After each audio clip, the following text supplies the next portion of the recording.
Good morning सभी को। जितने भी ऑनलाइन वाले हैं जल्दी से जुड़ जाएंगे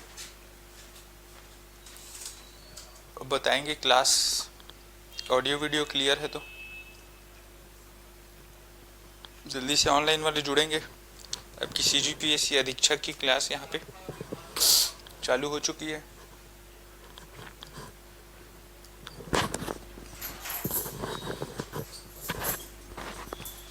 जल्दी से जुड़ेंगे सब के सब।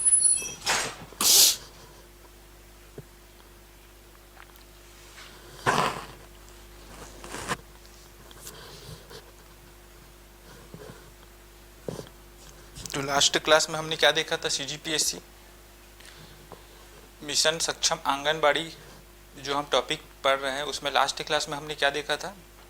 जो कौन कौन सी सेवाएं हैं वो दी जा रही है आंगनबाड़ी केंद्रों में। तो मुख्य रूप से 6 प्रकार की सेवाएं जो है आंगनबाड़ी केंद्रों में वहाँ पर दी जा रही है। जैसे कि टीकाकरण हो गया, स्वास्थ्य जांच हो गया, पूरक पोषण आहार हो गया। तो ये सब 6 सेवाओं को हमने कल की क्लास में पूरा डिस्कस किए थे और उसके जो हितग्राही या लाभार्थी जो है उनको भी क्या है देखा था कि कौन कौन सी सेवाओं में कौन कौन से हितग्राही या लाभार्थी हैं। तो उसको हमने कल की क्लास में डिस्कस किया था। उसके बाद हमने क्या देखा था? जो आंगनबाड़ी कार्यकर्ता है, गुड मॉर्निंग चंद्रिका जी आपको।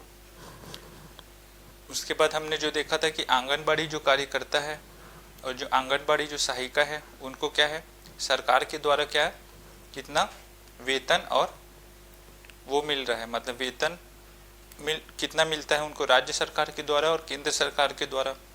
आंगनबाड़ी कार्यकर्ता और सहायिका को क्या क्या वेतन मिलता है मासिक रूप से और उनको अन्य सुविधाएं क्या क्या मिलती है, जैसे कि अवकाश कितना मिलता है उनको एक साल में, ठीक, ग्रीष्मकालीन अवकाश कितना मिलता है, ठीक, और उनकी सेवा पूर्ण होने पर उनको कितनी राशि भुगतान की जाती है। तो ये सब चीज़ें हमने क्या है कल की क्लास में डिस्कस किया था। कल पूरे टेबल बनाकर हमने इन चीज़ों को देखा था कि उनका मानदेय कितना है और उनको जो अन्य जो सुविधाएं जो मिलती है, यात्रा भत्ता वगैरह, वेतन वगैरह, अवकाश, तो ये सब चीज़ें कल देखे थे हमने। ठीक है, तो वहाँ तक क्लियर हो गया था कल की क्लास तक। तो आज की क्लास में हम देखेंगे जो नवीन आंगनबाड़ी केंद्र की जो स्थापना की जाती है। जैसे आंगनबाड़ी केंद्रों की जो स्थापना करना है तो उसके लिए जनसंख्या के क्या मापदंड है, जनसंख्या के क्या मापदंड निर्धारित किए गए हैं जिसके आधार पर क्या है नवीन आंगनबाड़ी केंद्रों की स्थापना की जा सके। सरकार द्वारा क्या मापदंड निर्धारित किए गए हैं जनसंख्या के कि इतनी जनसंख्या पर कितने आंगनबाड़ी केंद्र खोलने हैं, इतनी जनसंख्या पर कितने खोलने हैं।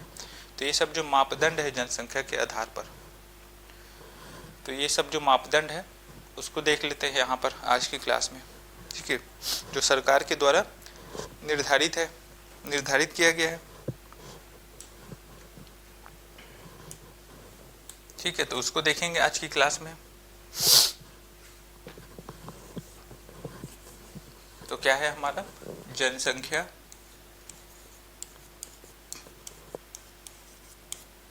जनसंख्या मापदंडों। ठीक है, जनसंख्या मापदंडों के अनुसार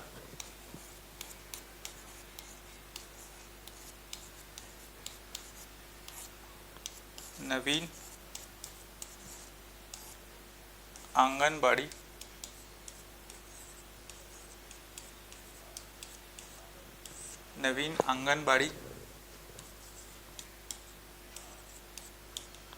केंद्रों की स्वीकृति के, ठीक है, नवीन आंगनबाड़ी केंद्रों की स्वीकृति के मापदंड, स्वीकृति के मापदंड को देख रहे हैं हम।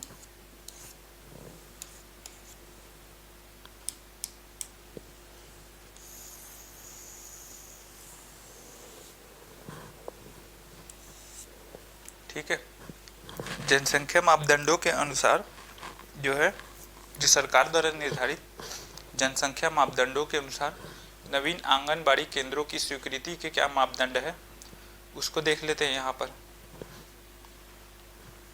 ठीक है, तो यहाँ पर देख लेते हैं उसको। सबसे पहला है आपका जो है, जो पहला पॉइंट यहाँ पर आएगा वो है 400 से 800 जनसंख्या पर। ठीक है, 400 से 800 जनसंख्या पर क्या है आपका, एक आंगनबाड़ी केंद्र की स्थापना की जाएगी।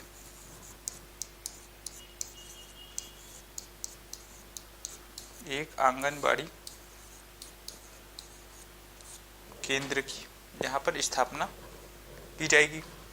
400 से 800 जनसंख्या पर क्या है, जिस एरिया या जिस क्षेत्र में जनसंख्या मान लो 400 से 800 के भीतर है ना, 400 से 800 के अंतर्गत जनसंख्या है, मान लो 500 है, 600 है, 700 है, 750 है, या फिर 800 ही है या 400 ही है, कुछ भी हो सकती है 400 से 800 के बीच में। तो वहाँ पर क्या है, जनसंख्या के मापदंड के अनुसार जो है आंगनबाड़ी केंद्र कितने खोले जाएंगे, एक आंगनबाड़ी केंद्र वहाँ पर खोले जाएंगे। ठीक, उसके बाद क्या है हमारा, दूसरा है हमारा 800 से 1600 जनसंख्या पर। 800 से 1600 जनसंख्या पर कितने आंगनबाड़ी केंद्र, 2 आंगनबाड़ी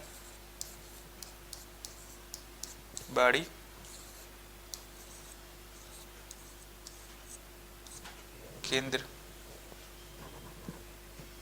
ठीक है, 800 से 1600 जनसंख्या पर कितने आंगनबाड़ी केंद्र, यहाँ पर 2 आंगनबाड़ी केंद्र यहाँ पर खोले जाएंगे, जिनकी संख्या 800 से 1600 के बीच में रहेगी। मान लो 1000 है, 1200 है, 1500 है, या 800 है, या फिर 900 है, कुछ भी हो सकती है।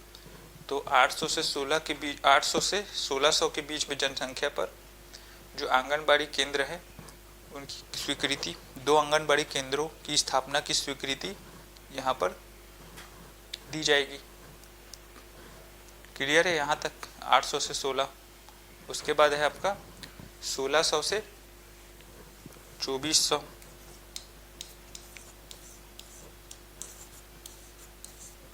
2400 जनसंख्या पर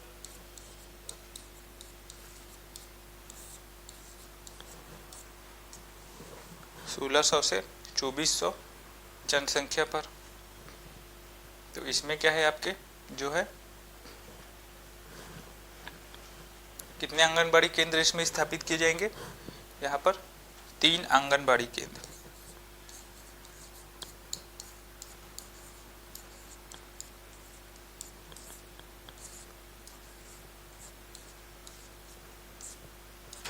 तीन आंगनबाड़ी केंद्र यहाँ पर स्थापित किए जाएंगे। ठीक है,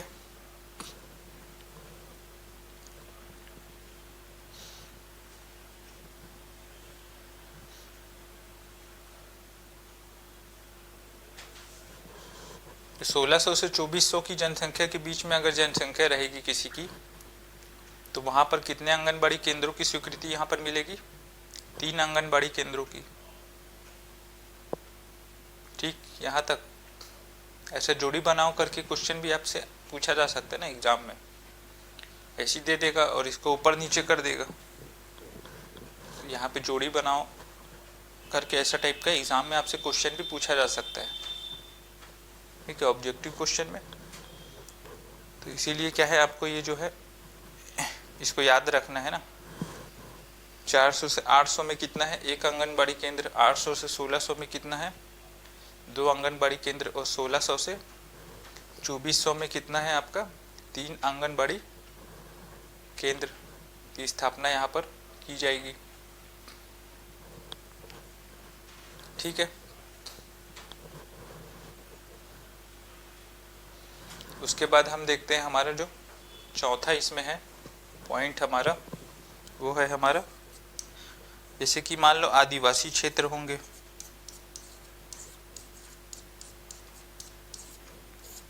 आदिवासी क्षेत्र या पहाड़ी क्षेत्र, पहाड़ी क्षेत्र या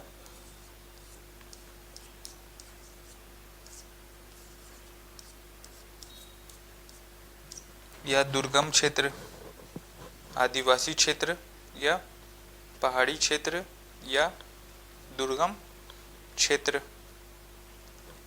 ठीक है, तो इन क्षेत्रों में क्या है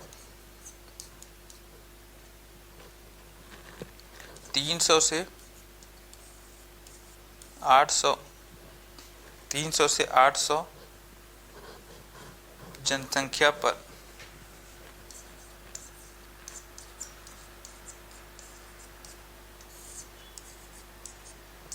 जनसंख्या पर यहाँ पर एक आंगनबाड़ी केंद्र,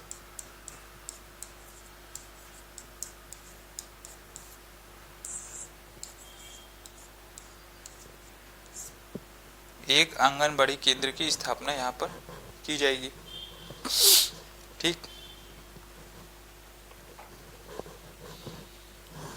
आदिवासी क्षेत्र होते हैं जैसे कि हमारे छत्तीसगढ़ में ही बहुत से आदिवासी क्षेत्र हैं, जैसे अब दक्षिण बस्तर, सुकमा, कोंडागांव, नारायणपुर, इन सब जिलों में जाएंगे तो ये हमारे क्या है आदिवासी क्षेत्र है ना। वैसे ही अन्य राज्यों में भी होते हैं जैसे कि झारखंड हो गया, उड़ीसा हो गया, महाराष्ट्र में भी कुछ है। तो आदिवासी क्षेत्रों में क्या है, या फिर जो पहाड़ी क्षेत्र होते हैं जैसे कि हिमाचल का क्षेत्र हो गया, उत्तराखंड का क्षेत्र हो गया, है ना, या फिर जो आपका जम्मू कश्मीर का क्षेत्र हो गया। तो जो हमारे पहाड़ी क्षेत्र है, या फिर जो दुर्गम क्षेत्र है, दुर्गम क्षेत्र जहाँ क्या है जाना इतना आसान नहीं हो। गुड मॉर्निंग सीता जी आपको। तो क्या है जैसे दुर्गम क्षेत्र जहाँ क्या है आवागमन की सुविधा ना हो, या फिर जो सुविधाएं जो होती है सामान्य नागरिकों के लिए वह सुविधाएं उतनी आसानी से उपलब्ध ना हो। दुर्गम क्षेत्र है मतलब आम पब्लिक का या फिर आम जो पब्लिक का वहाँ आना जाना कम हो, और या वहाँ पहुँचना जो कि मुश्किल हो, यातायात के उतने पर्याप्त साधन वहाँ पर उपलब्ध ना हो, है ना। जैसे अपन नक्सली एरिया देखते हैं, नक्सली एरिया है क्या है एक दुर्गम क्षेत्र के रूप में जाना जाता है। वहाँ क्या है यातायात की सुविधा उतनी अच्छी नहीं रहती, है ना, और क्या है वहाँ पे क्या है जो विकास है, डेवलपमेंट है, वो भी उतना ज़्यादा नहीं हुए रहता। जितना आप शहरों में देखेंगे उसके अपेक्षा वहाँ पर बहुत ही कम विकास रहता है ना। अच्छे अस्पताल नहीं रहते, अच्छे स्कूल की कमी रहती है, अच्छे प्राथमिक स्वास्थ्य केंद्र नहीं रहते, तो बहुत सारी चीज़ें वहाँ पर नहीं रहती। अच्छे जो सड़कों का निर्माण नहीं हुआ रहता, तो वहाँ तक क्या है पहुँचना कठिन रहता है। तो ऐसे क्षेत्रों को क्या है हम क्या बोलते हैं दुर्गम क्षेत्र बोलते हैं। और आदिवासी क्षेत्र जानते ही हम, और पहाड़ी क्षेत्र जो हमारे भारत का जो नक्शा है उसके जो उत्तर भारत है वहाँ पहाड़ी क्षेत्र के बहुत से राज्य आते हैं। तो वहाँ पर क्या है 300 से 800 की जनसंख्या पर क्या है आपके एक आंगनबाड़ी केंद्र की स्थापना वहाँ पर की जाएगी। 300 से 800 की जनसंख्या पर एक आंगनबाड़ी केंद्रों की स्थापना वहाँ पर की जाएगी। ठीक, क्लियर है यहाँ तक सभी को? यहाँ तक क्लियर सभी को? आदिवासी क्षेत्र, पहाड़ी क्षेत्र और दुर्गम क्षेत्र में कितने आंगनबाड़ी केंद्रों की स्थापना यहाँ पर की जाएगी। ठीक,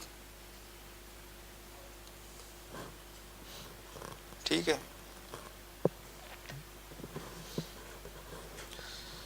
चंद्रिका जी का क्वेश्चन है कि कितने आंगनबाड़ी है आदिवासी ऐसे तो बहुत सारे आंगनबाड़ी हैं, लेकिन उसको जानना आपके लिए इम्पोर्टेंट नहीं है, क्योंकि ये चीज़ एग्ज़ाम में आपका शायद ही पूछेगा इसको। क्योंकि जैसे कि आपका टोटल आंगनबाड़ी की संख्या बताऊं मैं यहाँ पे पूरे छत्तीसगढ़ में, तो टोटल आपका जो है 52,000 कुछ आंगनबाड़ी केंद्र है, 52,000।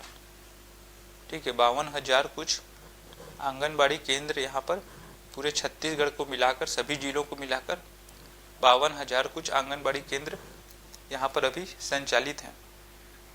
ठीक है, तो हर अलग अलग जिले में अलग अलग उनकी संख्या है। ठीक है, जैसे कि आप नारायणपुर में देखेंगे तो नारायणपुर में आपका कितना है, वो आदिवासी क्षेत्र है, तो वहाँ पर कितने हैं आंगनबाड़ी केंद्र, 563 कुछ आंगनबाड़ी केंद्र है नारायणपुर में। ठीक है, नारायणपुर में कितने हैं, 563। और वैसे ही अगर हम क्या बोलते हैं सुकमा में देखेंगे तो वहाँ पर कितना है, वहाँ पर आपके आंगनबाड़ी केंद्र है 1044 आंगनबाड़ी केंद्र संचालित है, मतलब अभी 1044 आंगनबाड़ी केंद्र वहाँ पर संचालित है सुकमा में। और भी देख सकते हैं हम, जैसे कि यहाँ पर देखेंगे गरियाबंद में आपका 1508 आंगनबाड़ी केंद्र है, गरियाबंद में संचालित है 1508। और जैसे बस्तर है आपका, बस्तर में क्या है आपके 2000 आंगनबाड़ी केंद्र है, बस्तर में 2000। ठीक है, तो वैसा ही है, मतलब हर अलग अलग जिले का अलग अलग है। ठीक है, रायपुर में जैसे देखेंगे तो रायपुर में आपका 1924 आंगनबाड़ी केंद्र संचालित है। तो हर जिले में अलग अलग इनकी संख्या है, कहीं कम है तो कहीं ज़्यादा है। जैसे जो एकदम नक्सली एरिया है, एकदम दुर्गम क्षेत्र है, वहाँ क्या है इनकी संख्या थोड़ी कम है। जैसे नारायणपुर में कितने हैं, 563 कुछ है, तो वहाँ पर क्या है आंगनबाड़ी केंद्रों की संख्या थोड़ी कम है। और जो मैदानी इलाके हैं यहाँ पर थोड़ा ज़्यादा है आंगनबाड़ी केंद्रों की संख्या।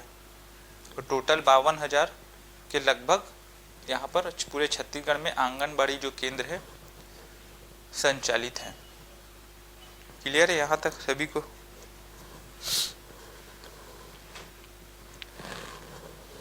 तो यहाँ तक क्लियर हो गया सबको?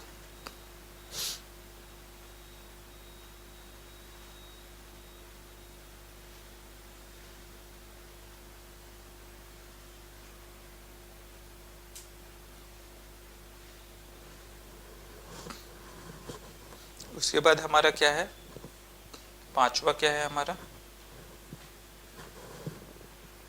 पांचवा यहाँ देख लेते हैं,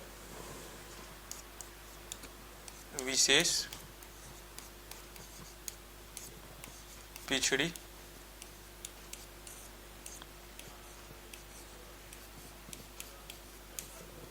पिछड़ी जनजाति के बसाहट के लिए। ठीक है, विशेष पिछड़ी जनजाति के बसाहट के लिए कितना है, बसाहट के लिए 100 से अधिक जनसंख्या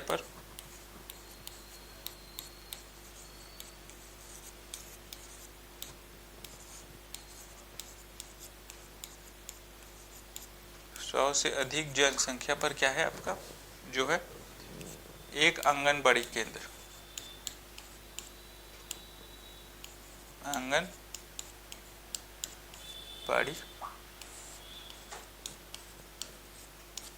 केंद्र। ठीक है, एक आंगनबाड़ी केंद्र की यहाँ पर स्वीकृति मिलेगी। ठीक है, विशेष पिछड़ी जनजाति के बसाहट के लिए यहाँ पर क्या है आपका 100 से अधिक जनसंख्या पर एक आंगनबाड़ी केंद्र की यहाँ पर स्थापना यहाँ पर की जाएगी।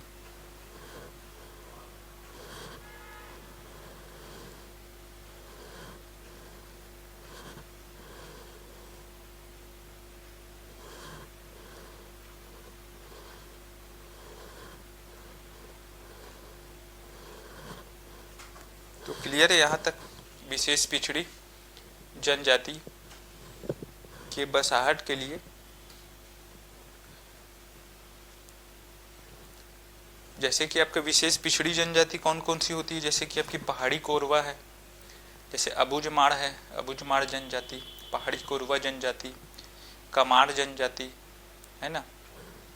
तो ये सब जनजातियाँ जो है, इनकी जो बसाहट के लिए क्या है, इनकी 100 से अधिक जनसंख्या पर, 100 से अधिक अगर इनकी जनसंख्या है तो वहाँ पर एक आंगनबाड़ी केंद्र की स्थापना वहाँ पर की जाएगी।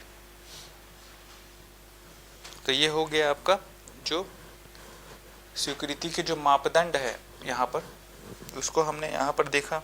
स्वीकृति के मापदंड जनसंख्या के मापदंडों के अनुसार, जो सरकार द्वारा जो जनसंख्या के मापदंड है जो निर्धारित किए गए हैं, उनके अनुसार जो है आंगनबाड़ी केंद्रों की स्वीकृति के जो मापदंड हैं उसको हमने यहाँ पर देखा। तो इसमें हमने पहला देखा कि 400 से 800 जनसंख्या पर एक आंगनबाड़ी केंद्र, और 800 से 1600 जनसंख्या पर 2 आंगनबाड़ी केंद्र, 1600 से 2400 जनसंख्या पर आपके 3 आंगनबाड़ी केंद्र, और आदिवासी क्षेत्र, पहाड़ी क्षेत्र, दुर्गम क्षेत्र में 300 से 800 जनसंख्या पर आपके एक आंगनबाड़ी केंद्र की यहाँ पर स्थापना या स्वीकृति की जाएगी। उसके बाद हम क्या देखें यहाँ पे, विशेष पिछड़ी जनजाति के बसाहट के लिए,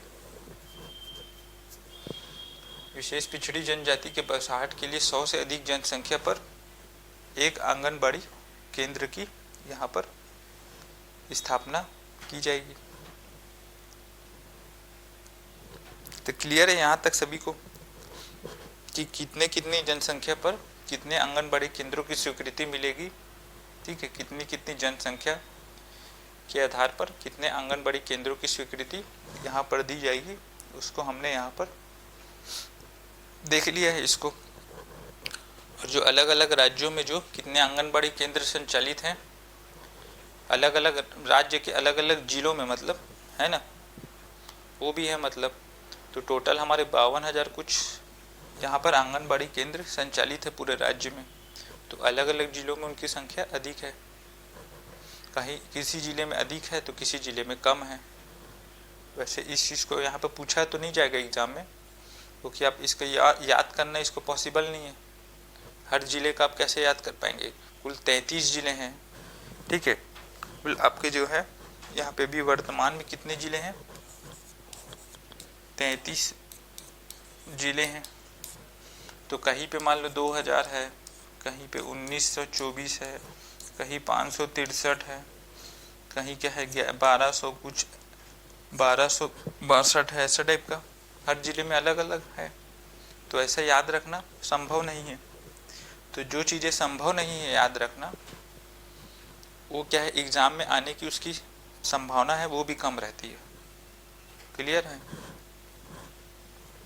जो चीज़ें अगर संभव नहीं है याद रखना, तो उसकी जो एग्ज़ाम में उसके पूछे जाने की जो संभावना जो है रहती है, उससे क्वेश्चन जो बनने की संभावना जो रहती है वो भी आपकी कम रहती है। इसीलिए ये चीज़ों को याद रखना कोई ज़्यादा इम्पोर्टेंट नहीं है, आपके लिए उतना महत्वपूर्ण यहाँ पर ये चीज़ें नहीं है। ठीक है,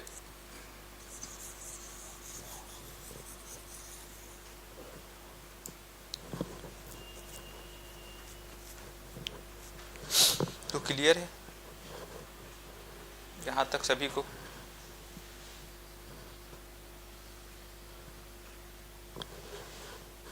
ऑनलाइन में कैसे आज कम लोग जुड़े हुए हैं, पहले उस दिन की क्लास में तो ज़्यादा लोग जुड़े हुए थे, आज कैसे कम लोग हो गए?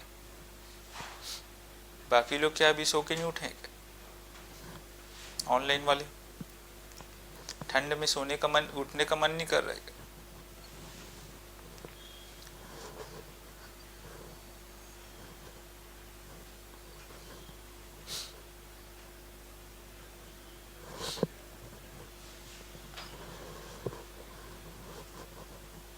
ठीक है, उसके बाद हम देखेंगे आगे हमारा जो है, जैसे कि हमने जो है सक्षम आंगनबाड़ी एवं पोषण 2.0 यहाँ पढ़ना चालू किया। ठीक है, सक्षम आंगनबाड़ी एवं पोषण 2.0 यहाँ पर पढ़ना चालू किया, तो उसमें अंतर्गत हमने जो है उद्देश्यों को देखा। उसके बाद जो है उद्देश्यों की पूर्ति के लिए क्या है, हमने जो 6 प्रकार की सेवाएं जो दी जा रही है, 6 प्रकार की सेवाओं को हमने कल देखा। तो उसके अंतर्गत जो है हमारी एक सेवा थी जो है पूरक पोषण आहार। पूरक पोषण आहार की जो सेवा थी, तो उसके अंतर्गत जो क्या क्या प्रावधान है, कि क्या क्या मापदंड है, आहार में क्या क्या दिया जाता है ना, सरकार द्वारा निर्धारित मापदंड क्या है, पूरक पोषण आहार के अंतर्गत जो सेवा दी जा रही है, तो उसको यहाँ पर देखेंगे। क्लियर है सभी को यहाँ तक? तो मिशन सक्षम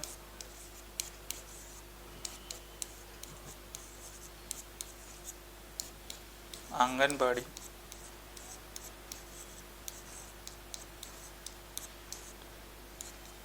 मिशन सक्षम आंगनबाड़ी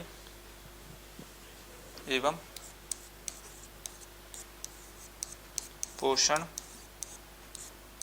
2.0 के अंतर्गत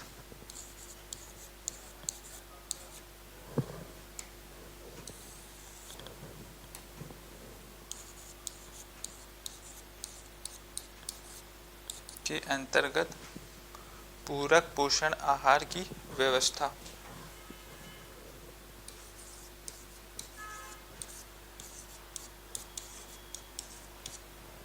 पूरक पोषण आहार की व्यवस्था।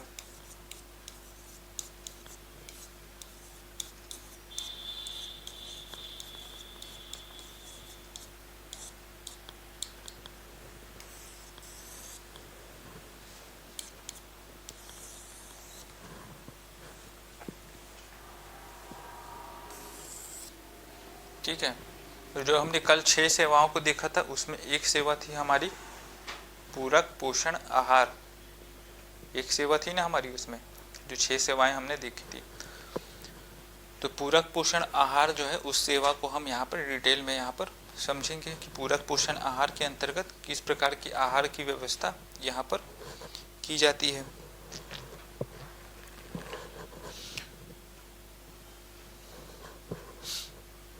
तो पूरक पोषण जो आहार एक महत्वपूर्ण सेवा है। इन सभी सेवाओं में जो है, जो पूरक पोषण जो आहार की जो सेवा है, वह सबसे महत्वपूर्ण सेवा यहाँ पर है इन सेवाओं में। ठीक, और यह जो है संचालित की जा रही है सरकार के द्वारा। सरकार के द्वारा जो है वित्तीय एवं पोषण मापदंडों के अनुसार जो है, यह सरकार के द्वारा संचालित यहाँ पर की जा रही है। सबसे महत्वपूर्ण ये क्या है, सेवा है पोषण आहार व्यवस्था, पूरक पोषण आहार की व्यवस्था।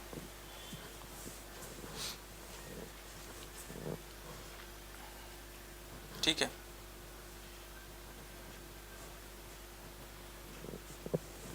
यह क्या है, सबसे इम्पोर्टेंट है। और यह क्या है, वित्तीय एवं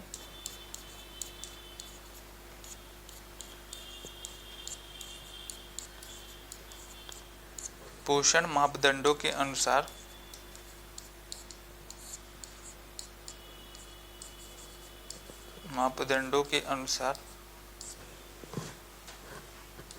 संचालित है।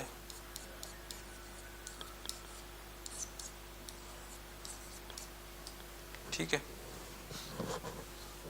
वित्तीय एवं पोषण मापदंडों के अनुसार यह जो पूरक पोषण आहार की जो व्यवस्था है, यह क्या है, संचालित है। ठीक है, क्लियर है सभी को? तो पूरक पोषण आहार का जो वितरण है, वह निम्नानुसार किया जा रहा है। पूरक पोषण आहार का वितरण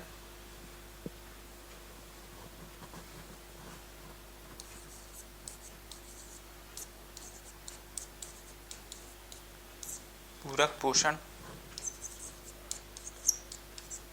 आहार का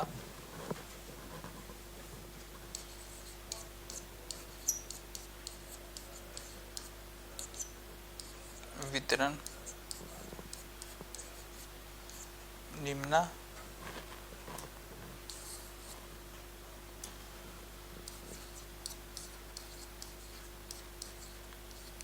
अनुसार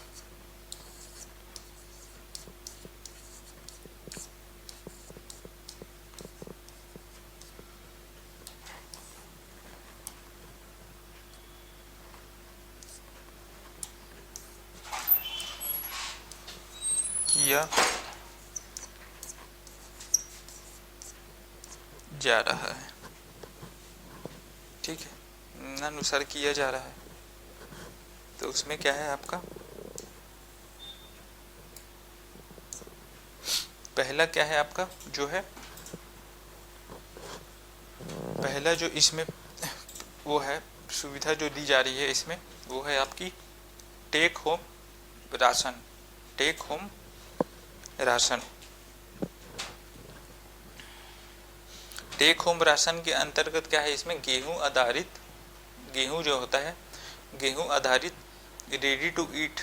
रेडी टू ईट मतलब जो सीधा जो आपके उपभोग के लिए जो तैयार वस्तु है, जो गेहूं से बनी हुई है, ठीक है, गेहूं से बनी हुई सीधा उपभोग के लिए जो तैयार वस्तु है, वह इसको इसके अंतर्गत टेक होम राशन के अंतर्गत प्रदान किया जा रहा है, जिसमें क्या है रागी व मूंगफली का भी समावेश इसमें किया गया है।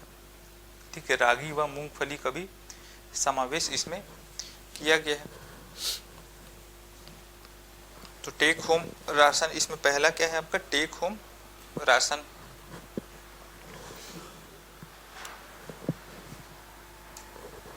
पहला क्या है आपका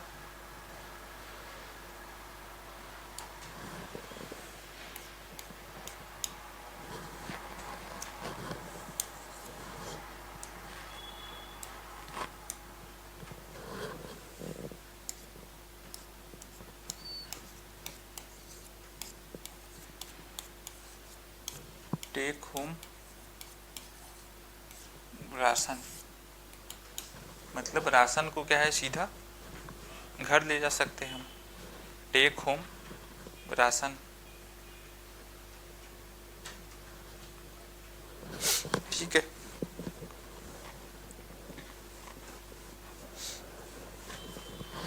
तो इस टेक होम राशन के अंतर्गत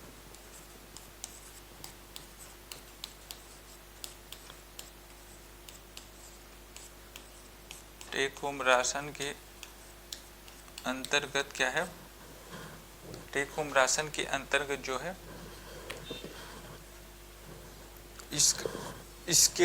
इसके हितग्राहियों को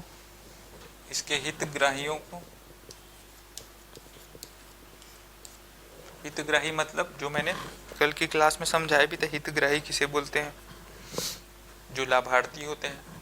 टेक होम राशन के अंतर्गत इसके हितग्राहियों को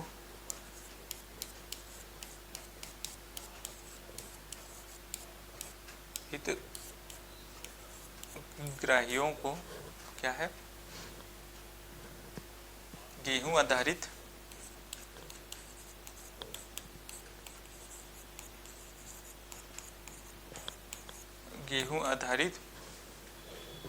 ready to eat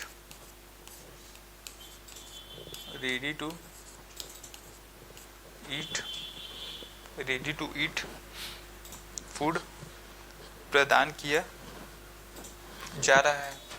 ready to eat food प्रदान किया जा रहा है।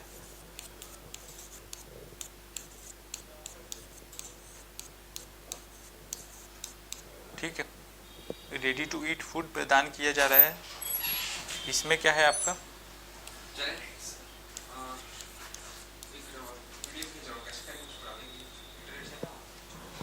इसमें क्या है आपका जो है मूंगफली व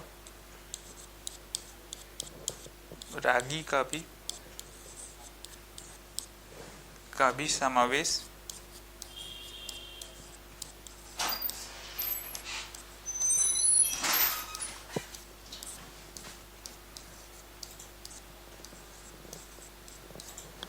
ठीक है।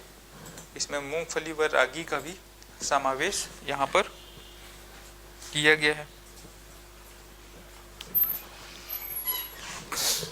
ठीक है।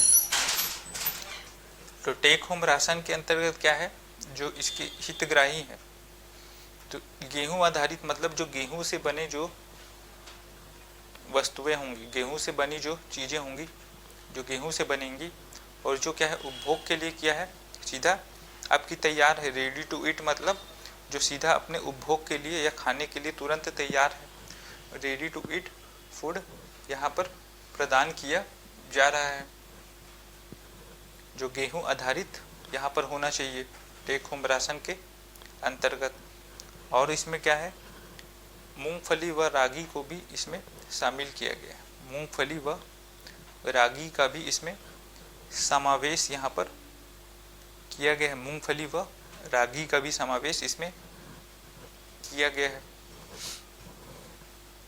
तो टेक होम राशन के अंतर्गत क्या है, गेहूं आधारित आपको रेडी टू ईट फूड प्रदान किया जा रहा है और इसमें रागी व मूंगफली का भी समावेश यहाँ पर किया गया है। तो इसमें क्या है, अलग अलग आयु वर्ग के लोगों के लिए अलग अलग उसमें वजन के हिसाब से इसमें फूड प्रदान किया जाता है। अलग अलग आयु वर्ग के जो हितग्राही होंगे, किसी की आयु कम होगी, किसी की ज़्यादा होगी, तो उनको क्या है आयु के हिसाब से बांटा गया है। इस आयु से इस आयु के बीच इतने ग्राम इनको रेडी टू ईट फूड प्रदान किया जाएगा। तो इस टाइप से अलग अलग आयु वर्गों में बांटकर और उनको जो रेडी टू ईट फूड है उसको भी क्या है वजन में तौल कर या उस आधार पर बांट कर उनका वितरण यहाँ पर किया जाता है या उनको प्रदान किया जाता है।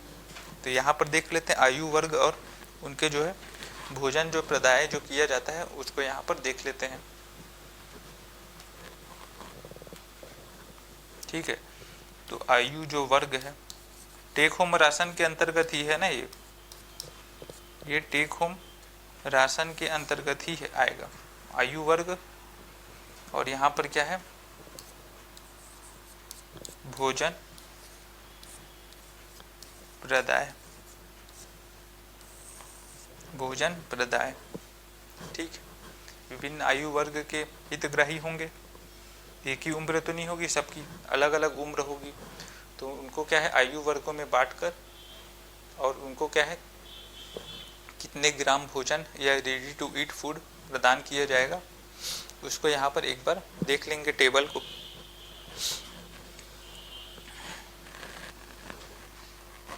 तो यहाँ पर 6 माह से 3 वर्ष आयु के सामान्य बालक, सबसे पहला आएगा आपका जो 6 माह से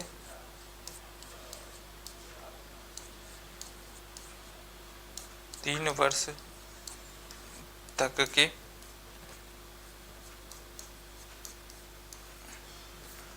सामान्य बालक, 6 माह से मतलब जिनकी उम्र 6 माह हो या फिर उससे ज़्यादा हो। ठीक है, 6 माह हो या फिर उससे ज़्यादा हो, 3 वर्ष तक मतलब 3 वर्ष के अंतर्गत हो, 3 वर्ष हो या फिर उससे कम हो, 6 माह हो या उससे ज़्यादा हो या फिर 3 वर्ष हो या फिर उससे कम हो।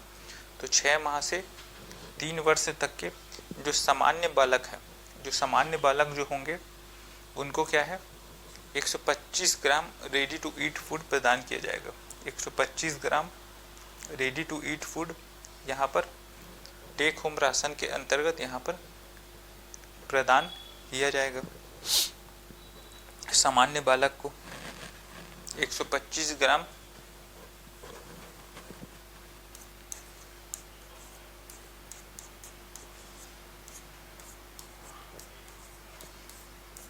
रेडी टू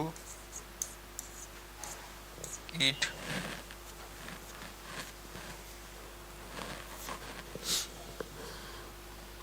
ठीक है। तो 125 ग्राम रेडी टू ईट फूड यहाँ पर 6 माह से 3 वर्ष तक के सामान्य बालक को 125 ग्राम रेडी टू ईट फूड प्रदान किया जाएगा, क्योंकि जो 6 माह से 3 वर्ष तक के बच्चे रहेंगे उनको क्या है कम कैलोरी की आवश्यकता होगी, वो क्या है कम खाते होंगे, उतना ज़्यादा उनकी वो जो है कंजम्पशन, उपभोग की जो क्षमता है वह कम होगी, उतनी ज़्यादा नहीं होगी। तो उस हिसाब से यहाँ पर निर्धारित किया गया है कि 125 ग्राम ही उनको रेडी टू ईट फूड यहाँ पर प्रदान किया जाएगा। ठीक है, 6 माह से 3 वर्ष तक की सामान्य बालक को, ठीक है, सामान्य बालक बोला गया ना यहाँ पे, सामान्य बालक जो क्या है, किसी भी बीमारी से ग्रसित नहीं है, कुपोषण का शिकार नहीं है, स्वस्थ है एकदम, है ना, किसी भी बीमारी या कुपोषण का शिकार नहीं है, बल्कि एकदम वह क्या है, स्वस्थ अवस्था में है, दिव्यांग नहीं है, ना ही कुपोषित है, बल्कि एकदम स्वस्थ अवस्था में है, सामान्य बालक है। तो उसको क्या है 125 ग्राम रेडी टू ईट फूड यहाँ पर प्रदान किया जाएगा। ठीक है, और उसके बाद क्या है, जो है 6 माह से 3 वर्ष तक के क्या है आपके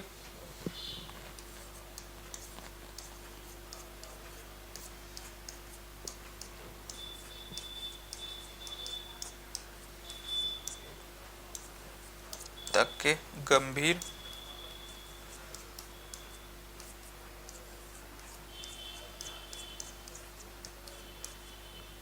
कुपोषित बालक,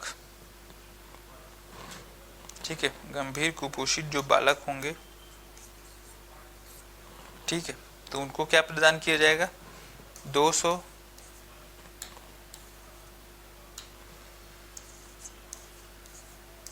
ग्राम रेडी टू ईट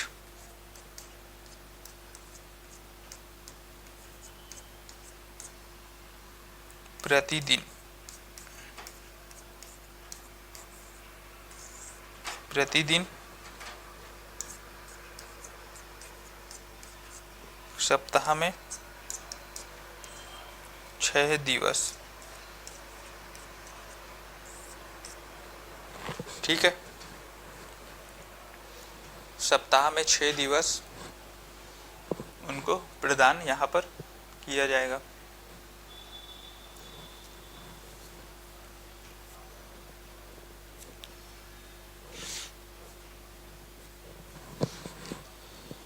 तो पहला हमने क्या देखा था, जो सामान्य बालक है, जो किसी भी बीमारी से ग्रसित नहीं है, ना ही कुपोषण का शिकार है, ना ही किसी रोग का शिकार है।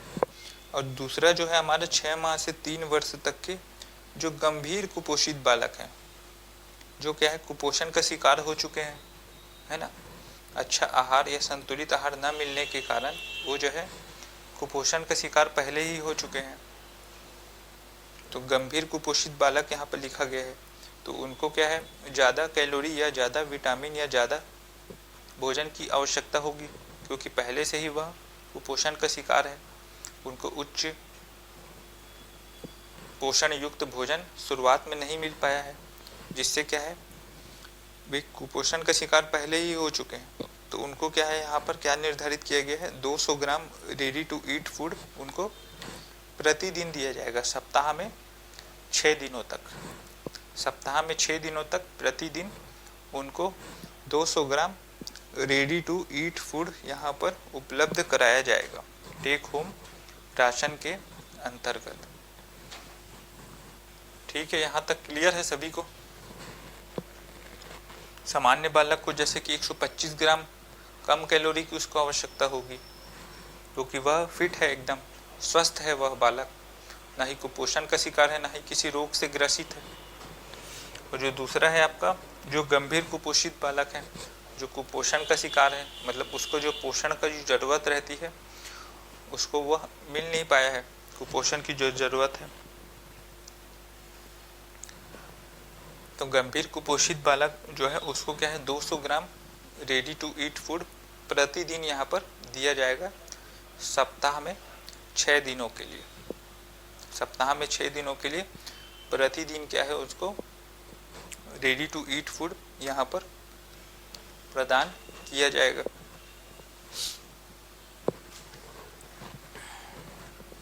ठीक है, क्लियर है यहाँ तक।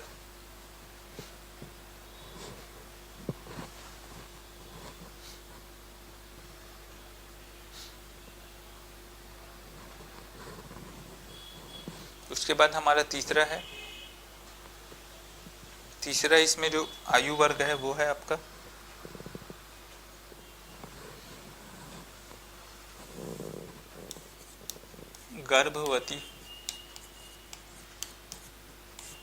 गर्भवती एवं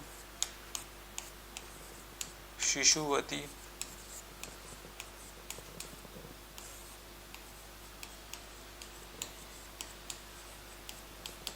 महिलाओं को घर ले जाने हेतु जो भोजन प्रदाय किया जाएगा वो है आपका 125 ग्राम रेडी टू ईट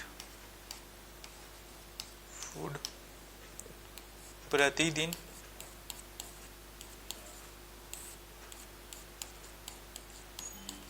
सप्ताह में 6 दिवस।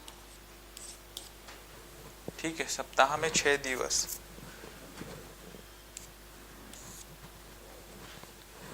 ठीक है, यहाँ तक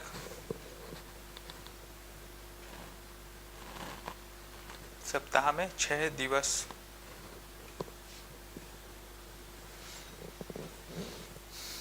तो यहाँ तक क्लियर है? कोई दिक्कत है यहाँ तक किसी को? समझने में कोई प्रॉब्लम?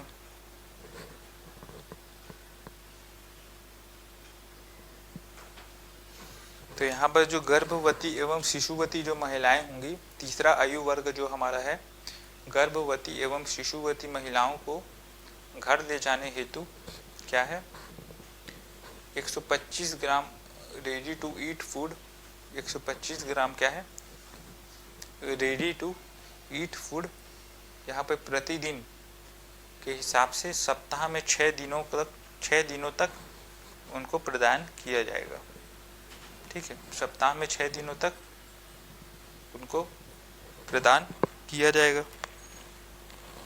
ठीक है, यहाँ पे क्या है, 6 दिनों तक उनको प्रदान किया जाएगा।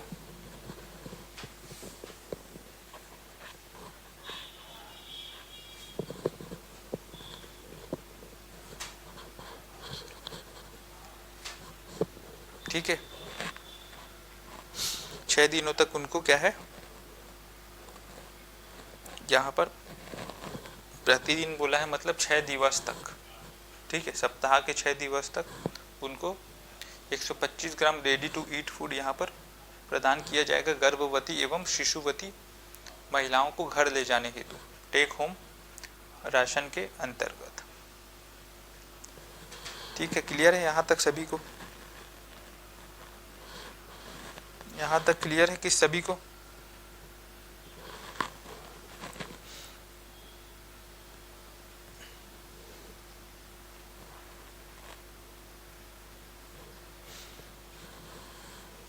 तो ये टेक होम राशन के अंतर्गत जो है विभिन्न आयु वर्गों को कितना भोजन प्रदान किया जाएगा उसको यहाँ पर देखा हमने। टेक होम राशन के अंतर्गत जो विभिन्न आयु वर्गों को जो कितने ग्राम रेडी टू ईट फूड यहाँ पर प्रदान किया जाएगा उसको यहाँ पर हमने पूरा देखा है। अब देखते हैं कि इसके जो टेक होम राशन जो यहाँ पे सुविधा है, इसका लाभ जो है किन किन लोगों को यहाँ पर मिल रहा है। ठीक है, ये चल रही है अभी आंगनबाड़ी केंद्रों में ये सेवा, तो इसका लाभ अब तक कितने लोगों को मिल चुका है तो उसको यहाँ पर एक डेटा देख लेते हैं। यहाँ पे आंकड़े कुछ हैं जो आपके एग्जाम में क्या है पूछा जा सकता है इसको। ठीक है, जो डेटा है इसको आपको पूछा जा सकता है कि टेक होम राशन के अंतर्गत कितने हितग्राही या लाभार्थी इसका शामिल है करके ऐसा टाइप का क्वेश्चन पूछा जा सकता है। तो इसके जो लाभार्थी हितग्राही हैं उसको देख लेते हैं।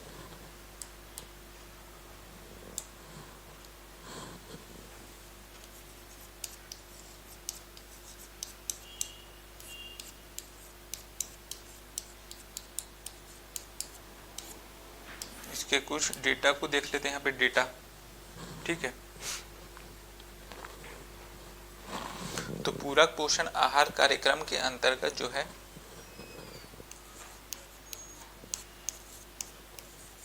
इस कार्यक्रम के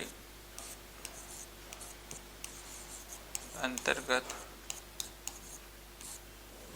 वित्तीय वर्ष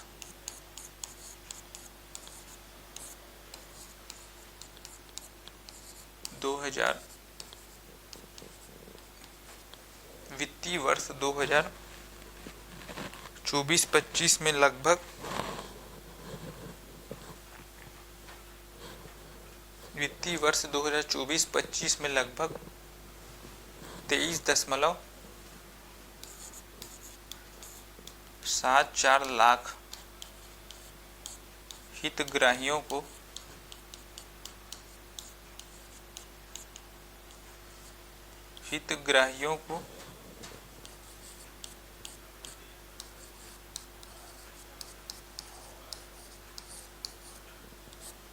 लाभान्वित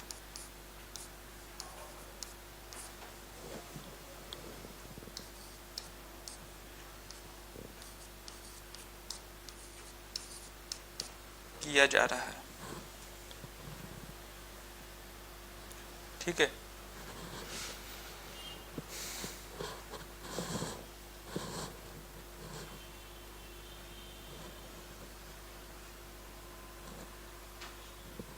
ठीक है। तो इसमें क्या है, जो इस कार्यक्रम के अंतर्गत क्या है, वित्तीय वर्ष 2024-25 में 23.74 लाख हितग्राहियों को इसका लाभ मिल रहा है ना। टेक होम राशन जो सेवा है, इसका लाभ जो है 23.74 लाख हितग्राहियों को इसका लाभ जो है मिल रहा है या दिया जा रहा है। ये सुविधा कितने लाख हितग्राहियों, ठीक, 2024-25 वित्तीय वर्ष के दौरान ना, उसका डेटा है ये। और इसमें क्या है, आपके 6 माह से 6 वर्ष तक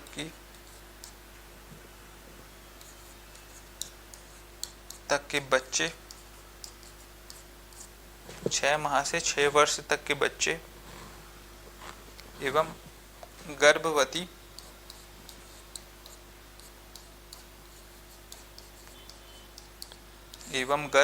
एवं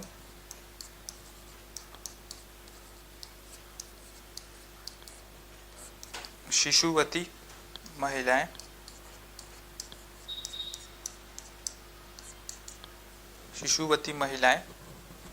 शामिल है इसमें।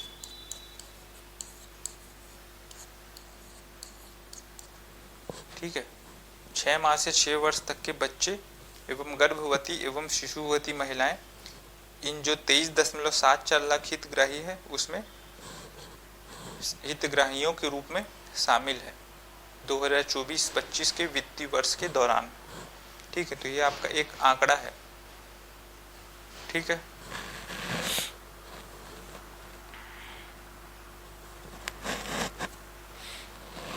ठीक है, यहाँ तक। उसके बाद क्या है, इसमें जो वर्तमान जो वित्तीय वर्ष चल रहा है 2025-26 वित्तीय वर्ष हेतु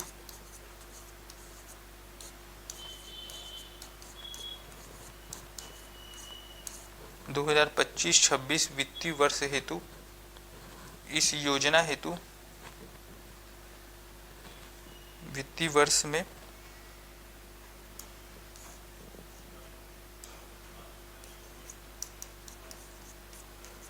इस योजना हेतु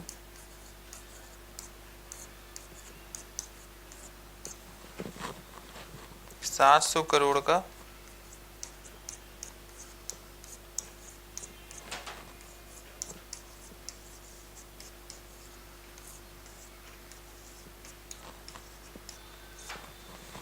प्रावधान किया गया है।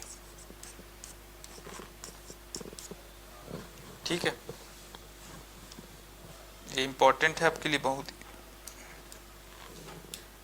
ये जो है, ये जो डेटा है 700 इम्पोर्टेंट है आपके लिए। तो 2024-25 में क्या था, इतने लाख लोग हितग्राहियों के रूप में शामिल हैं या लाभ ले रहे हैं।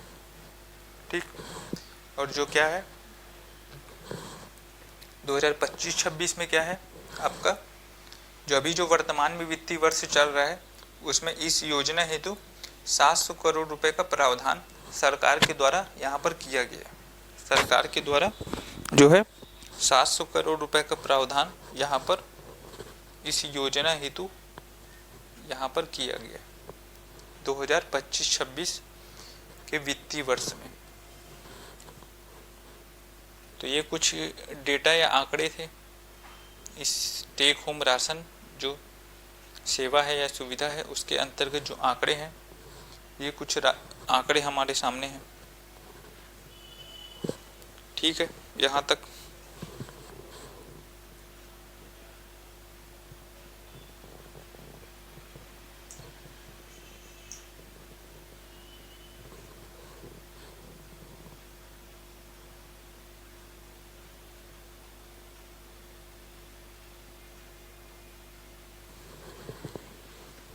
तो यहाँ तक ठीक है, क्लियर है यहाँ तक।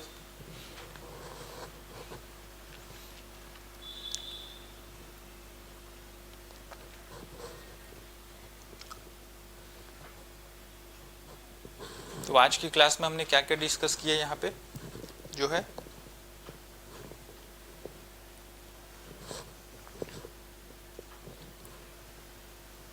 आंगनबाड़ी केंद्रों की जो स्वीकृति है जनसंख्या के मापदंडों के अनुसार उसको यहाँ पर देखा हमने। उसके बाद हमने क्या देखा, पूरक पोषण जो आहार की व्यवस्था है उसको यहाँ पर देखा। पूरक पोषण आहार की जो व्यवस्था है उसको भी यहाँ पर देखा।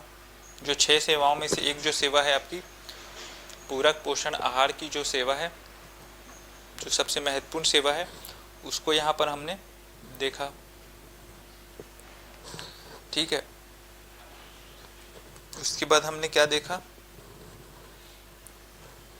पूरक पोषण आहार के अंतर्गत जो है टेक होम राशन जो चलाई जा रही है सेवा, तो इसमें क्या है गेहूं आधारित रेडी टू ईट फूड प्रदान किया जा रहा है, गेहूं आधारित। तो इसको यहाँ पर देखा और इसमें मूंगफली व रागी का भी समावेश किया गया है, इसको देखा। और इसमें क्या है, जो विभिन्न आयु वर्ग के जो लोग हैं उसको क्या है, विभिन्न आयु वर्गों के लोगों को कितना भोजन प्रदान किया जा रहा है वजन के हिसाब से या उनकी स्थिति के हिसाब से, उसको यहाँ पर हमने डिस्कस किया। उसके बाद हमने जो इसके लाभार्थी या हितग्राही हैं, जो पिछले वित्तीय वर्ष में कितने लोगों को इसका लाभ मिल रहा है, तो उसके डेटा को हमने यहाँ पर देखा, जो हमारा डेटा है यहाँ पे। ठीक, उसके बाद हमने जो है इस वित्तीय वर्ष में कितने बजट का प्रावधान किया गया है, इस योजना हेतु कितना बजट सरकार के द्वारा इस योजना हेतु प्रावधान किया गया है, जैसे कि 700 करोड़ रुपए है, तो उसको यहाँ पर हमने देखा आज की क्लास में। तो अगली क्लास में हम जो देखेंगे पूरक पोषण आहार जो है, उसी के अंतर्गत जो है हमारा नाश्ता जो दिया जाता है, नाश्ता व गर्म पका हुआ भोजन, उसकी क्या क्या मात्रा रहती है। जो सेवाओं के अंतर्गत जो नाश्ता व गर्म पका हुआ भोजन जो दिया जाता है उसकी मात्राएं क्या क्या रहती है, उसको हम नेक्स्ट क्लास में डिस्कस करेंगे, अगली क्लास में, हमारी कल की क्लास में। ठीक है, तो यहाँ तक क्लियर है सभी को, ऑनलाइन में जितने भी जुड़े हुए हैं सबको क्लियर है यहाँ तक चीज़ें, आज जो हमने क्लास में समझा है पूरा क्लियर है। और नोट्स वोट्स बना रहे होगे आप लोग, है ना, नोट्स वोट्स साथ ही साथ आप लोग बनाते हुए चल रहे होगे। जो लोग नहीं बना रहे हैं तो बनाना चालू कर देंगे ना, जो लोग नोट्स नहीं बना रहे हैं, अभी तक बनाना चालू नहीं किए हैं, वो क्या है नोट्स बनाना अपना चालू कर देंगे।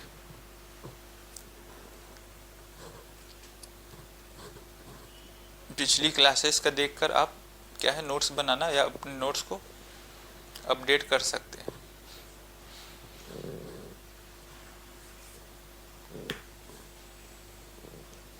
और इसका MCQ वगैरह CGPSC अधीक्षक का क्या MCQ वगैरह भी चालू हो चुका है, MCQ जो शनिवार को होता है, और मैं भी इसका MCQ कुछ करवाऊंगा। ठीक है, इसका MCQ भी आपको देखने को मिलेगा क्वेश्चन, तो उसको भी मैं करवाऊंगा बाद में।